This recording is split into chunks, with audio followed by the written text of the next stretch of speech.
ॐ भूर्भुवः स्वः तत्सवितुर्वरेण्यं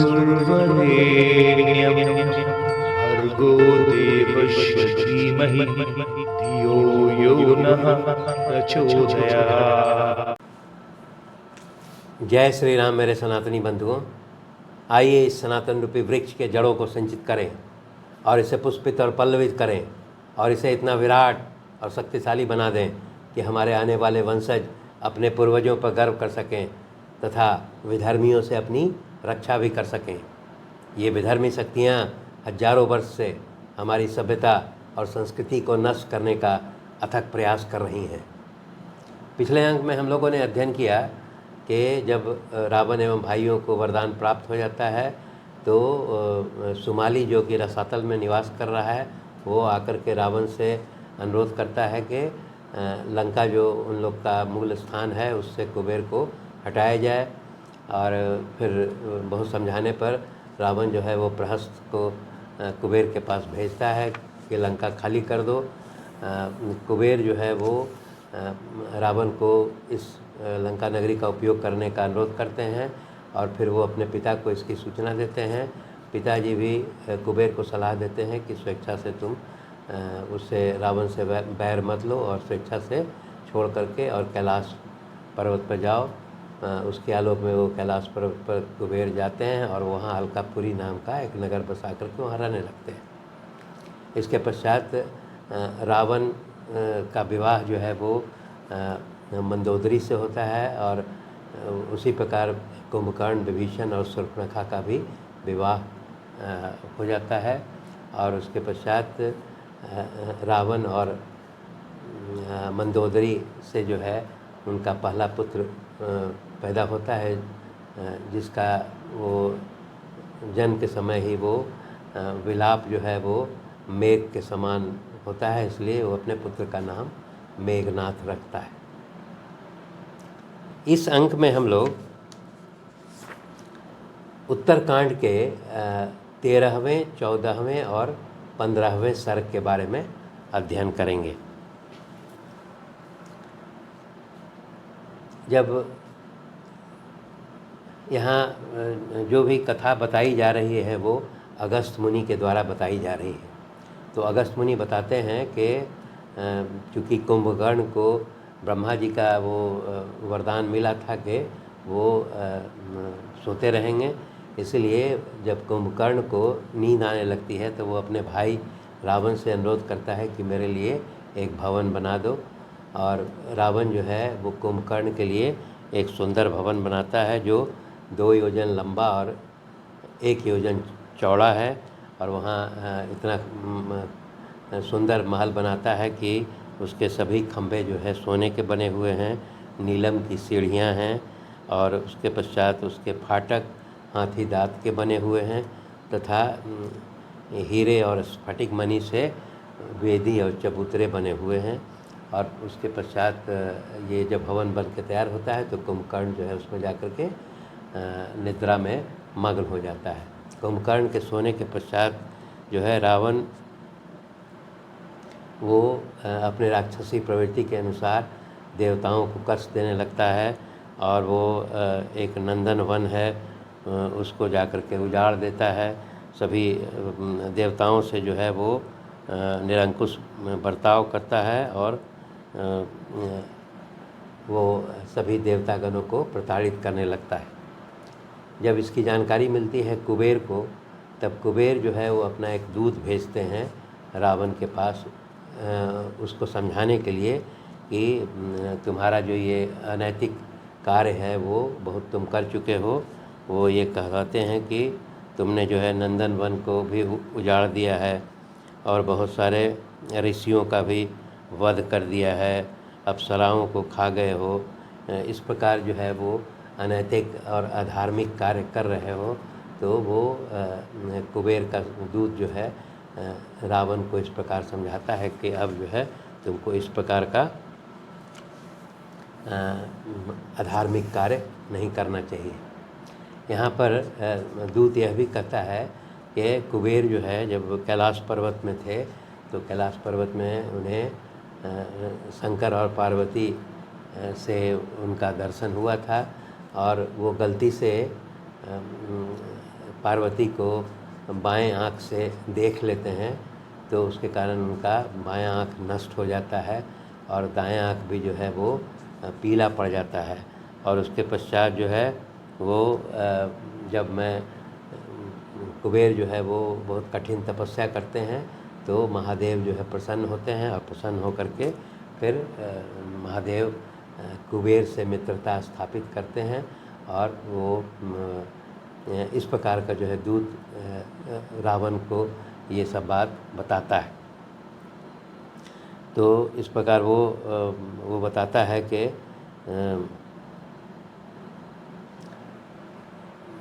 कुबेर ने ये कहा है कि मैं अभी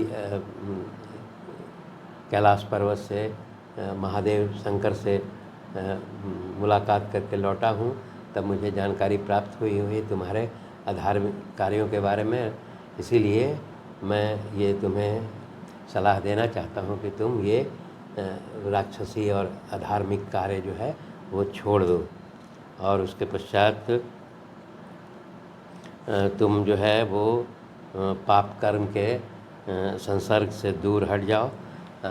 वो यह भी बताता है कि तुम्हारे इस पाप कर्म और देवताओं पर अत्याचार के कारण सभी देवता जो है वो तुम्हारा वध करने का विचार कर रहे हैं।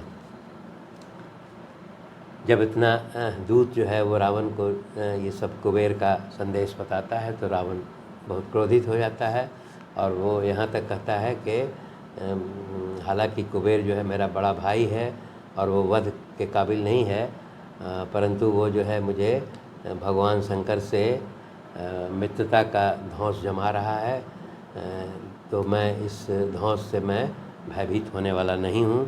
और वो यह कहता है कि मैं चारों जो लोकपाल हैं इन लोगों को मैं यमलोक पहुँचा दूँगा।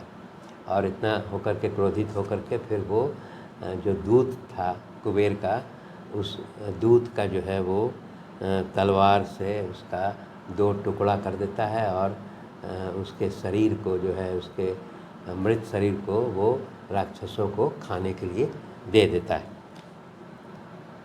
इसके पश्चात जो है रावण अपने सभी महत्वपूर्ण राक्षस सैनिकों के साथ, जैसे महोदर, प्रहस्त, मारीच, सुख, सारन और धूम्राक्ष, ये सभी 6 उसके जो महत्वपूर्ण मंत्री थे उसके साथ वो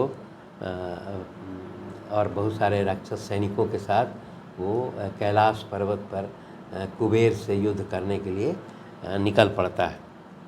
जब कुबेर को ये जानकारी मिलती है तो कुबेर भी जो है वहाँ जो उनके साथ यक्षगण थे उनको युद्ध का आदेश देता है।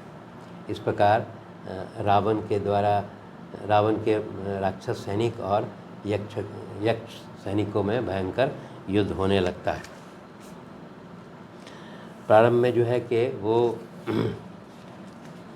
यक्षगण जो है वो विभिन्न प्रकार के गदाओं, मुसलों और तलवारों और शक्तियों से जो है वो रावण पर प्रहार करते हैं, परंतु रावण जो है उससे भयभीत नहीं होता है और वो 10 ग्रीव जो है वो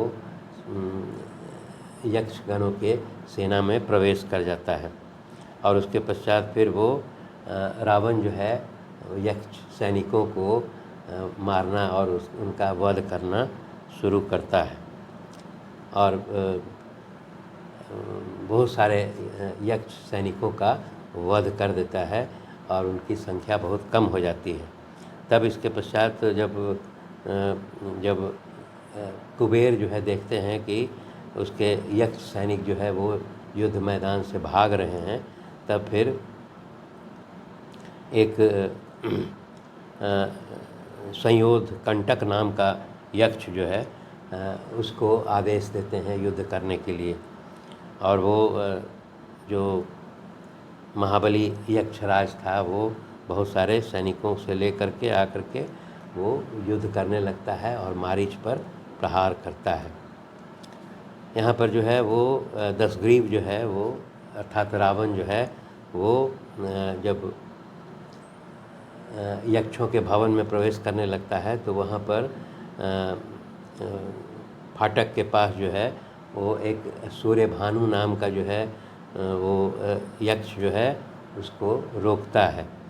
और तब द्वारपाल जो है वो सूर्यभानु जो है वो गेट जो फाटक जो है उसके खंभे को उखाड़ करके दशग्रीव पर प्रहार करता है, परंतु खंभे के चोट से दशग्रीव जो है प्रभावित नहीं होता है और वो उलट करके दशग्रीव जो है उस खंभे